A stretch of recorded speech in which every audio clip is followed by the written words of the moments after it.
Como falei bastante de Previdência nesse fim de semana e também hoje pela manhã, eu vou tomar a liberdade aqui para me dirigir dessa tribuna à dona Maria Ferreira, da cidade de Ubá, Minas Gerais. Não sei se a dona Maria acompanha a TV Senado ou a Rádio Senado. Creio que sim. Tenho certeza de que, de uma forma ou de outra, essa minha fala vai chegar a ela. Dona Maria faz 80 anos agora em abril, mas a data será marcada pelo luto. A Marilena, uma das filhas da Dona Maria, era a coordenadora pedagógica da Escola Estadual Professor Raul Brasil, de Suzano, São Paulo, e foi a primeira vítima da tragédia, ou do massacre, eu diria, no dia 13 de março, que chocou todo o Brasil. Mãe de 3 filhos, avó de 2 netas, Marilena Ferreira Vieira, Emenzu faria 60 anos em agosto. Professora de filosofia, era querida pelos alunos do ensino médio e, segundo o depoimento dos colegas, vivia a educação com intensidade. Fazia da educação a sua própria vida. Foi covardemente assassinada. A dedicação fez que a Lena assumisse, há pouco mais de um ano, a coordenação pedagógica da escola, embora continuasse a receber o salário de professora, em torno de R$4.000. A Dona Maria foi a São Paulo para o enterro da filha. Queria estado lá para lhe dar um abraço apertado, assim como aos familiares de Eliana e aos pais dos 2 Caios, do Cleiton, do Douglas e do Samuel. Queria oferecer a cada um deles a minha solidariedade nessa dor que a gente sabe e que não cabe no dicionário. Mas não era o momento. A dor da saudade dos amigos e da família merece ser respeitada. E sinto que a maior homenagem que posso fazer, prestar a todas as vítimas desta violência sem sentido, é celebrar na pessoa da Marilena a importância da educação. Em uma postagem recente nas redes sociais, Marilena dizia que era a favor do porte de livros, pois a melhor arma para salvar o cidadão é a educação. Não há dúvidas, Dona Maria, de que este país não vai bem. A tragédia de Suzano é um sintoma cruel da encruzilhada em que estamos. A violência, a desigualdade, o individualismo. Espremido no meio de tantas urgências, o Brasil já não consegue pensar e planejar seu futuro, principalmente, aqui é o eixo do meu pronunciamento, no campo da educação. Não há um projeto que gostaríamos de ver, um projeto de fato de nação. Partidos e grupos políticos disputam meramente o poder. Governar, hoje parece, que se resume em sanear as contas públicas. O Brasil não ousa mais dar saltos como devia, mas é de um salto que o Brasil precisa, como bem disse Marilena. A única via da saída da crise que hoje nos assola é um salto para a educação. Um salto que envolve, evidentemente, repensar o cenário. O que a experiência de Suzano nos ensina é que a escola não pode ser um ambiente de exclusão. Paulo Freire já dizia que, quando a educação não é libertadora, o sonho do oprimido é ser o opressor. E eu acrescento, a educação precisa ser democrática, integral, cidadã, inclusiva, questionadora, que permita às crianças e aos jovens adolescentes a viver e compreender o mundo, a condição humana e suas diversidades. A escola não pode ser o lugar da competição, da fragmentação, do conhecimento, da reprodução da violência. Isso que ela não pode ser. A escola deve ser um lugar de acolhimento, um espaço de autoconhecimento, de emancipação, um ambiente em que o jovem possa aprender não apenas sobre o mundo, mas também sobre si mesmo, sobre a vida. A escola deve entender que cada pessoa é diferente, que os alunos têm interesses diferentes, mas é assim mesmo a vida. Tem potenciais diferentes, tem ritmos diferentes. Essa diversidade precisa ser reconhecida e também respeitada. A escola se transformará em um poderoso antídoto contra o ódio, contra a violência, se seguirem por esse caminho. Nossos jovens precisam, sim, de português, de matemática, mas precisam também de oportunidades de desenvolvimento de suas habilidades emocionais e também sociais. As inteligências são múltiplas e a escola não pode estar reduzida apenas a algumas das suas dimensões. É preciso incentivar o desenvolvimento integral do jovem.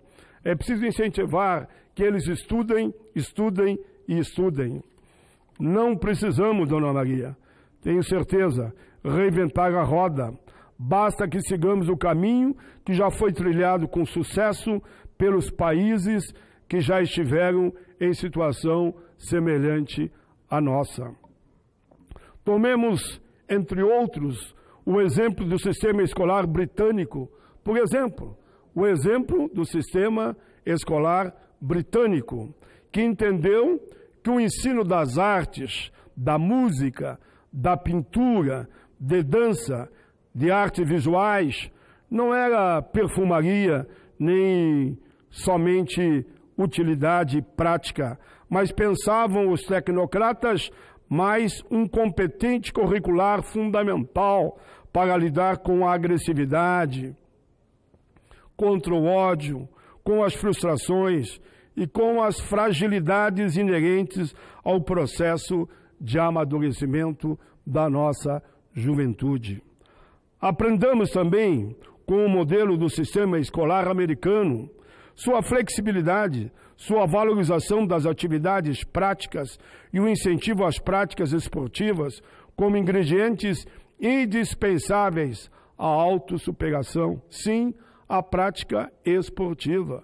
É o basquete, é a educação física, são, enfim, um leque de esportes que disciplinam e ajudam a alta superação. Os jovens querem, sim, aprender. Eles querem aprender tudo, mas tudo sobre o mundo, a cultura, o saber, o conhecimento. Mas crescer dói e muitos dos nossos jovens estão perdidos porque sentem-se excluídos.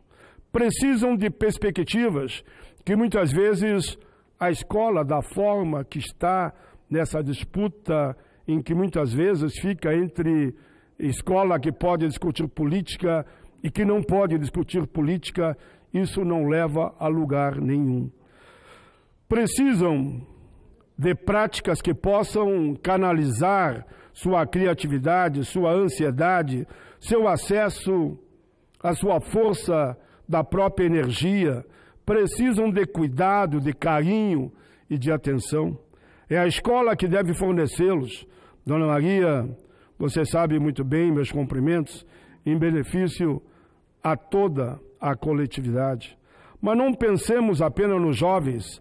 As escolas não podem fechar suas portas aos mais velhos, aos idosos. Estamos aí a discutir a questão da previdência, mas o fato é que há um contingente extraordinário de brasileiros de meia idade que precisam voltar à escola para que possa, assim, ter chances de se recolocar no mercado de trabalho devido aos novos tempos. Os novos tempos exigem formação, conhecimento na área da computação, da internet, das novas tecnologias. Adiar a idade de aposentadoria sem prover políticas públicas de qualificação profissional e coordenar, assim, o acesso ao emprego, ou seja, combater o desemprego, porque o desemprego ele é estrutural e vai atingir milhares, para não dizer milhões de pessoas. E o modelo alemão de reconversão profissional pela educação é um exemplo que também pode ser imitado. Vamos copiar lá de fora o que é bom, não o que está dando errado, como, por exemplo, o regime de capitalização, que hoje pela manhã, no debate com o representante do governo e com os empresários, ficou claro, não deu certo. Nada disso, no entanto, será possível se não tomarmos a educação pelo que ela de fato é, o pilar para o desenvolvimento econômico e social de qualquer país. Repito aqui a frase de Marilena: a melhor arma para salvar o cidadão é a educação. Enquanto a educação não for entendida sob a perspectiva do custo e não do investimento, enquanto o Brasil gastar em cada aluno da educação básica menos da metade do que gastam em média os países da OCDE, Organização para a Cooperação e Desenvolvimento Econômico, enquanto os professores forem considerados profissionais de segunda linha e mal remunerados, agora combatendo até o seu direito de se aposentar, enquanto o currículo escolar valorizar apenas habilidades cognitivas, enquanto os alunos forem tratados de forma impessoal e massificada, enquanto as instalações escolares forem precárias, sem espaços adequados para o desenvolvimento de atividades artísticas e esportivas, estamos indo mal.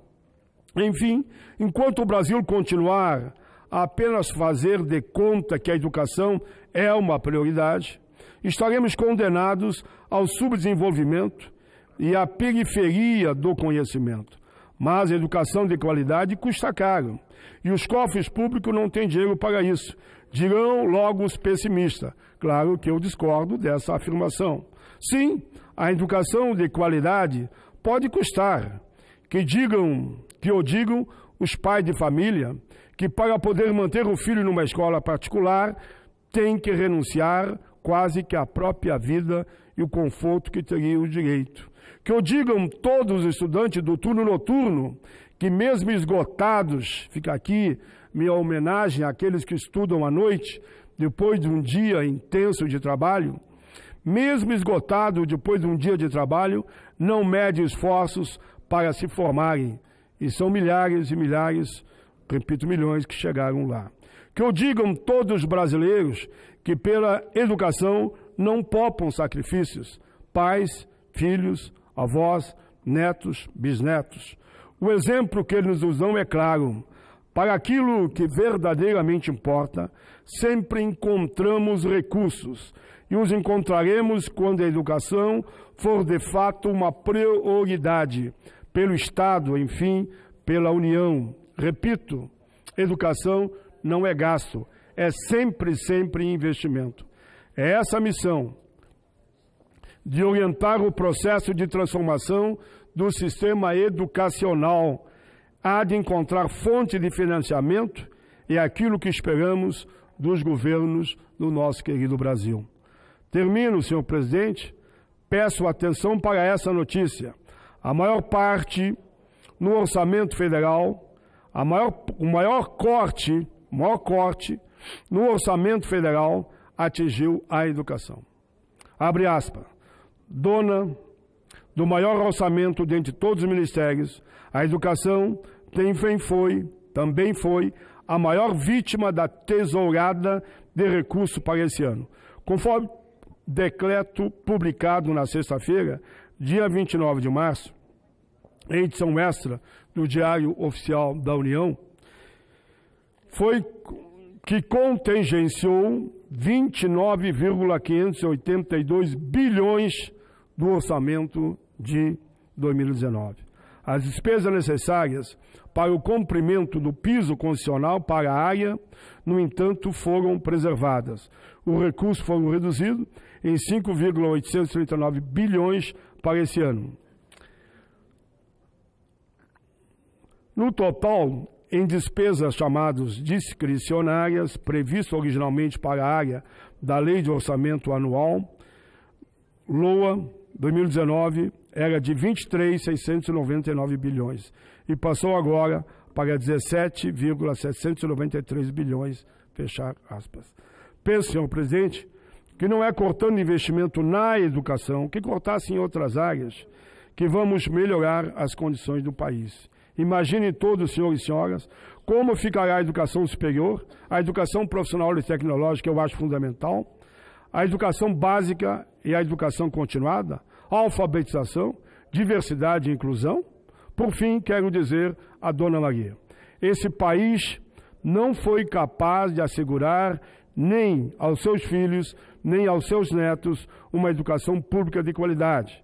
Mas agora, nesse aniversário de 80 anos, queria que pudéssemos oferecer como presente aos seus bisnetos a perspectiva de uma escola que faça efetivamente a diferença.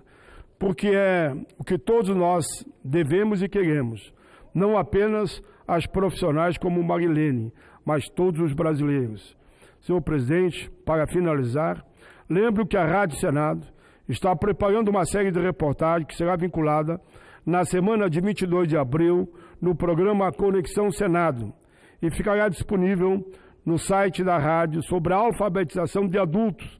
O Brasil conta com mais de 11 milhões de analfabetos entre aqueles que têm mais de 15 anos.